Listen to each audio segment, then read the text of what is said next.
This is my brother Pete, and this is my dad, a guy who spends most of his free time wondering, well, where did I go wrong? Over the years, he's tried his best to turn Pete into a model son. See, you just go over the grain in a circular motion, and soon, The plan has not been all that successful. Pete's just Pete. He can't help it. Whether he's collecting burps, catching bugs, or staring into the electromagnetic vortex of a lunar eclipse. Yes. There's always been a certain Pete approach to life. Dance, señorita, dance. That Dad has never appreciated. Even when Pete tries to please Dad, like the time he put a high-gloss finish on the lawn for Father's Day, he just can't win. inside! Pete knew they'd never be like other fathers and sons, building tree forts together and fishing for smelt. He didn't really want that anyway. All he wanted was for Dad to accept him for the Pete he was. I didn't think he had a chance. I mean, you know how dads can be. Then, on one sunny Saturday morning, not too far from here, something happened that changed everything. If you wanted to, you could call it a miracle.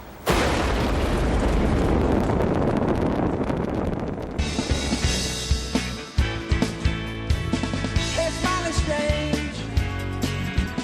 You looking happily deranged.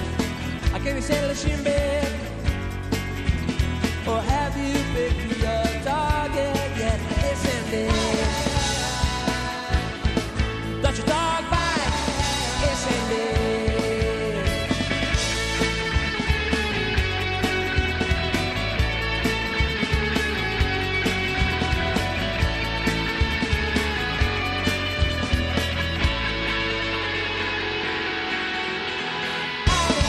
It's ended. Got your dog bite. It's ended. It's ended. Got your dog bite. It's ended. In the whole sloppy history of humankind, you'll find that the biggest moments are caused by the stupidest little things. A prime minister accidentally farts and whammo. It's the Korean War.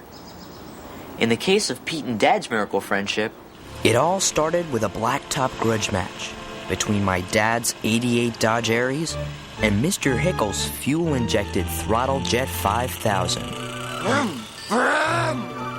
Suck my fumes, Nimrod.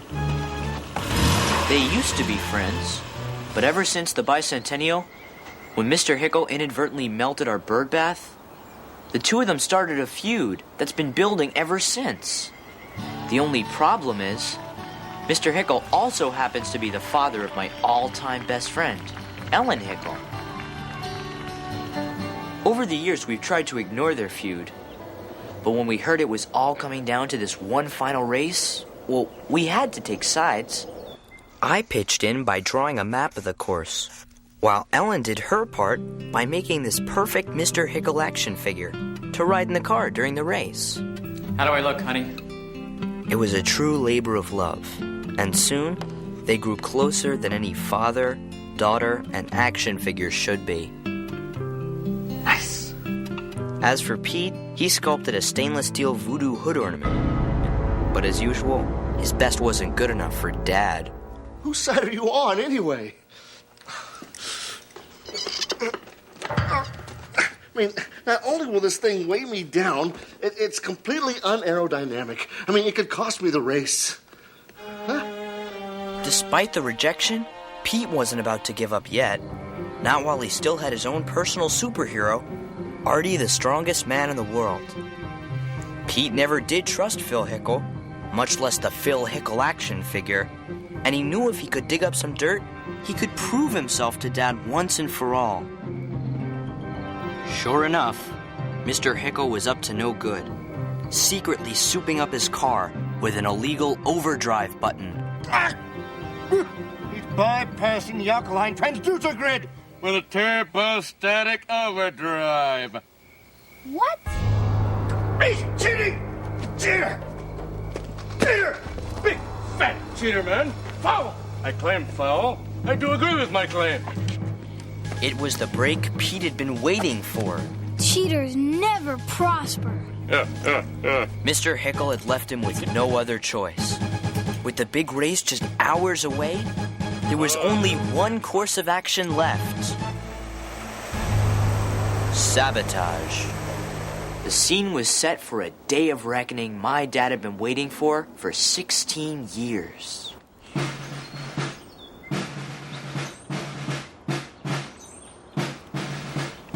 Come on, Don, where's your manners?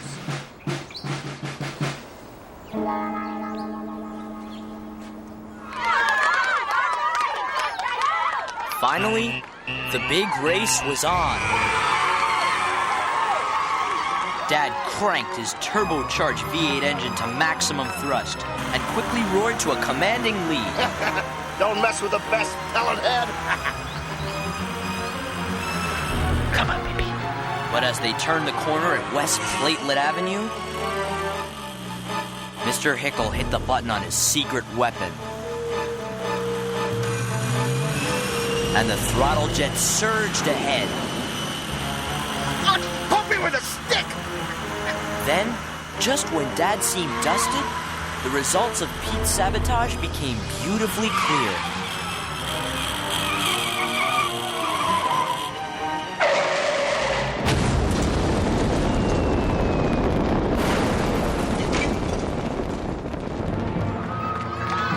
Dad had won.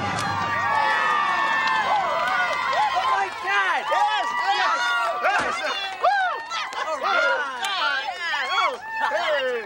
Hey, where's Pete? Beats me. Oh, I figures he missed my big moment.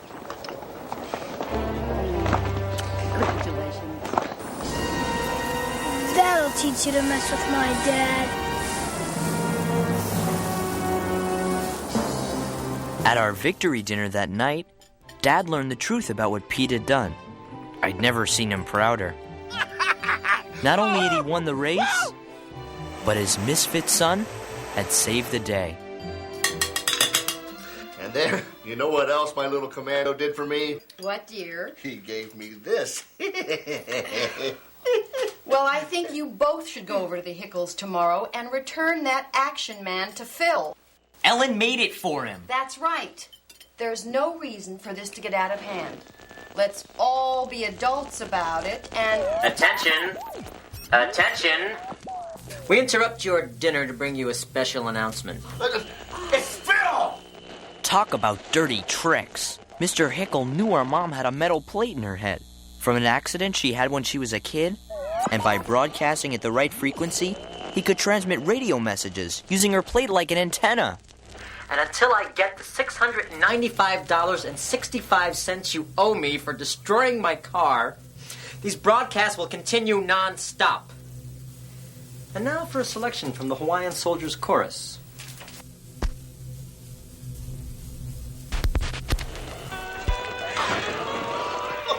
Avolva, you want a war, pal? You got it! Prepare to die, blowhole! After a lifetime of having nothing in common with Dad, Pete finally had a chance to share his all-time favorite hobby. Revenge! In just 10 days, they'd built a command center NASA would have killed for. Surveillance monitors, radar screens, a satellite-based infrared camera, and more.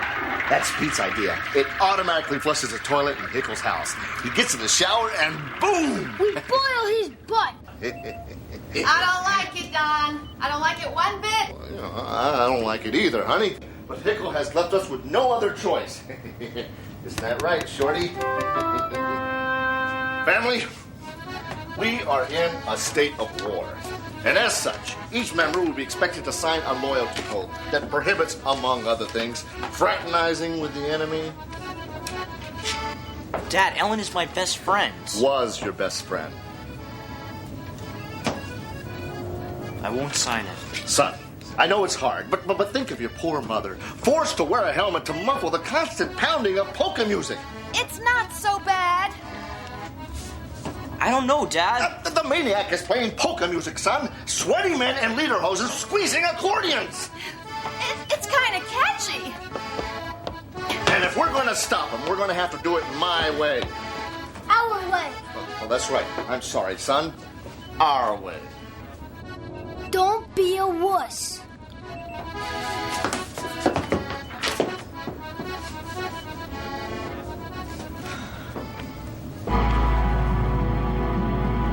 The ink wasn't even dry on my signature before Dad and Pete struck back with the ultimate secret weapon. Archie, the strongest man in the world. The plan was to use Artie's superhuman strength to move Mr. Hickle's house to Saskatchewan. But because of a slight back sprain he got from lifting a brazier emporium the week before, Artie was only able to budget 1 inch. Even so, the prank worked beautifully.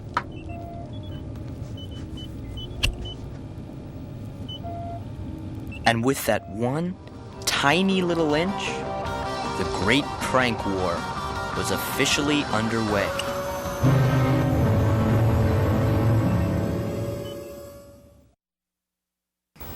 In the annals of modern history, you'd have to go back to the trench warfare of World War I to find a battle as fiercely fought as what became known as the Great Prank War. Nobody messes with Phil Hickle. Nobody!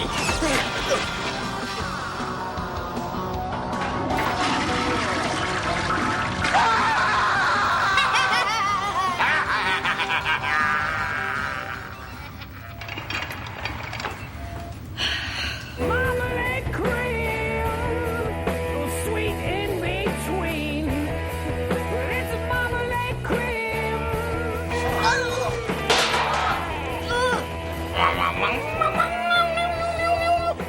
Guitar solo. Oh. Ready. Aim. Fire.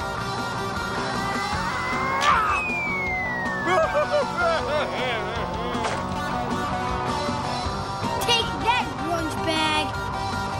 As Dad and Pete learned the meaning of togetherness, Ellen and I learned the meaning of being apart. I know it seems stupid, but he is my dad and I did promise.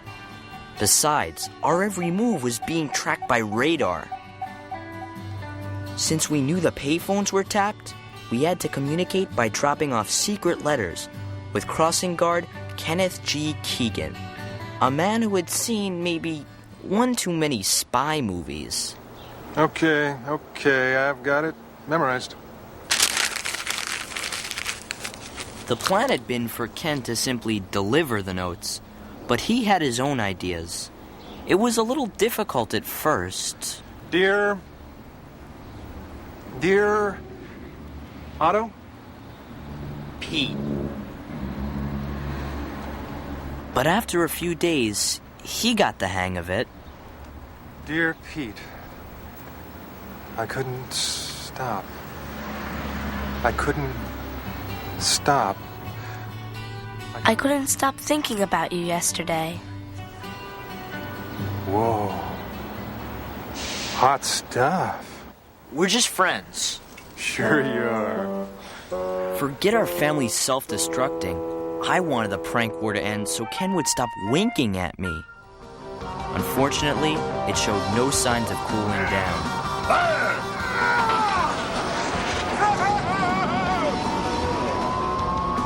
Ready. Aim. Fire. Better watch your cholesterol, Phil. My dad's a mess, Pete. A total mess. All he cares about is revenge. I don't know him anymore. I hate to say it, but I think the only thing we ever had in common was that stupid action figure. I know he expects me to be a good, loyal daughter, but too bad. This war has got to end. Ellen? Ellen, it's your daddy. I'd like to speak to you for a second. I don't know if it'll work, but I've started giving him the silent treatment. Ellen? I know you're in there. I just can't take it anymore. I don't know if you miss me, but I miss you. I really, really miss you, Pete. Thanks, Ken.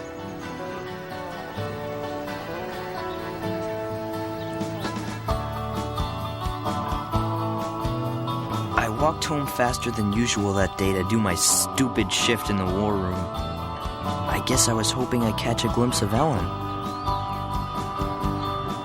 Hi, honey. Off to your French horn lessons?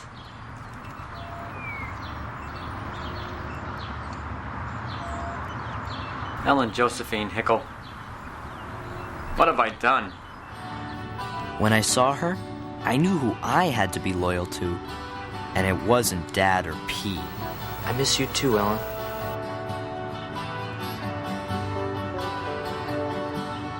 What was that? Nothing.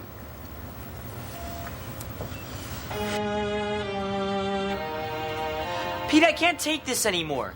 You've got to call it off. No can do, comrade. I know why you're doing this. It's Dad, isn't it?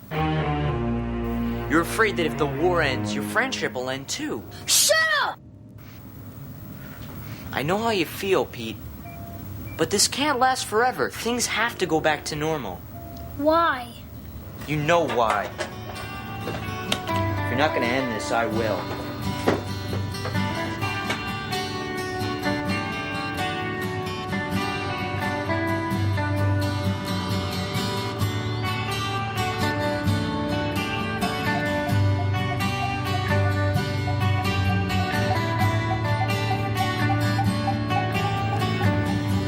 Pete, hi! Hey.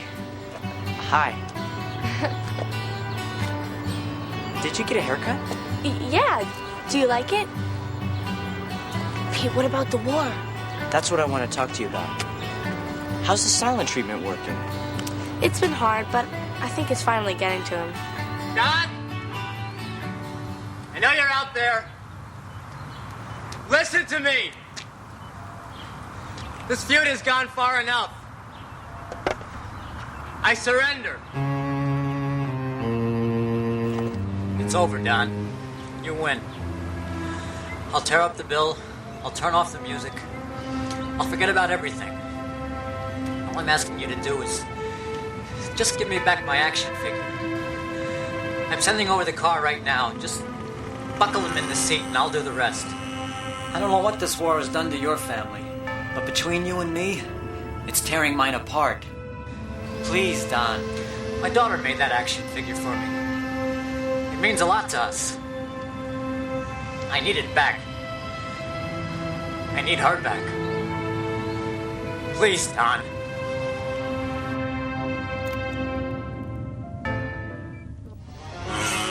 With the fate of the prank war entirely in his hands, Pete made a command decision.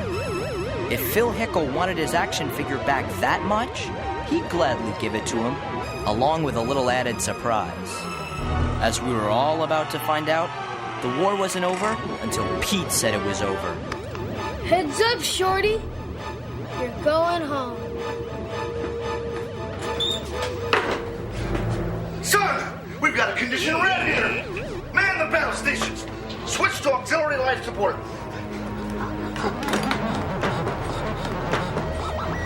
What's that flame hole up to? Dad was suspicious at first, but when Pete played back the surveillance tape, It's over, Don. You win. he knew they had won the war. We did it, son. We showed that clam dip you can't mess. We're the best. Well, it'd be kind of hard to say goodbye to old Shorty here. But, you know, if it means that much to him. Get scared! Get a grip, Dad. Pete's fiendish scheme was going perfectly. Dad didn't suspect a thing. So long, Shorty. Drive safely.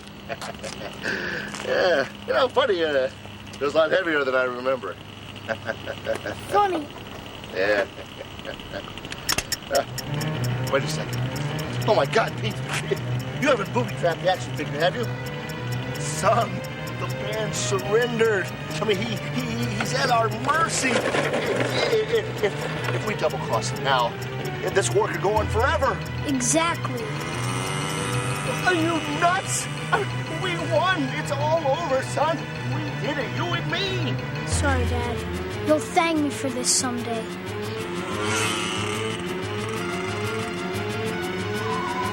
Oh, well, where did I go wrong? Dad! Oh. Listen to me. Pete's out of control. You've got to put an end to this before it's too late. You're absolutely right, son. I am? Yeah, now come on, everybody. You too, mister. Let's go. We've got to stop that car. Suddenly, it was the big race all over again. Only this time, Dad had more on his mind than revenge.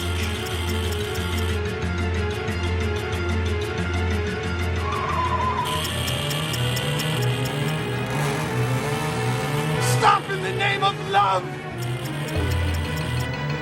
Uh-oh! I can. Halfway to the Hickles on Sahara Mike Avenue, Back, you smart dog! there was Mom, shattered from 14 straight days of sonic assaults.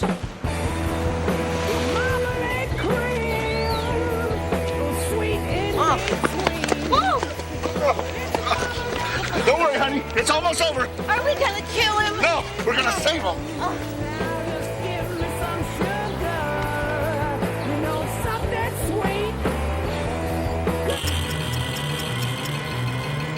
You're almost home.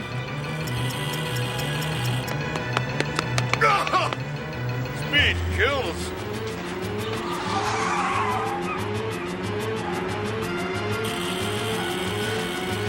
Pulling a double cross on Phil Hickle? Never!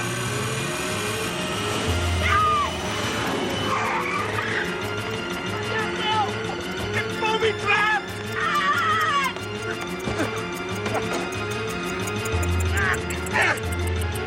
What the?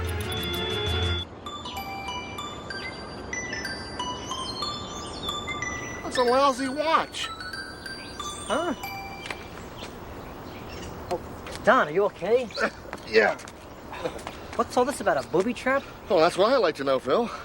It had all been a trick, a fake-out to end all fake-outs. Pete knew the only way the feud would end for good was if Dad and Mr. Hickle came together and became friends again. Even though it might mean losing his own friendship with Dad, Pete had to end the war his way. The Pete way. Suddenly, Dad understood everything. Pete! Pete, wait, Pete! Pete, wait up, Pete! It's all a trick, wasn't it? I mean, to get me and Mr. Hickle friends again. Well, son, it worked. I mean, I gotta hand it to you. You did all right. Well, now we can get things back to normal around here. Well, you know, almost normal. You know what I mean.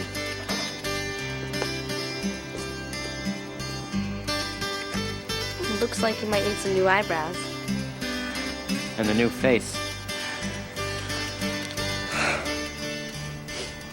That's pretty much the whole story. Artie moved the house back to where it belonged. Ellen and I vowed to never let anyone keep us apart ever again. And Mom, she let Mr. Hickle know there were really no hard feelings. As for Pete and Dad, well, they might have lost the one thing they had in common now that the war was over, but in the end, at least they found each other.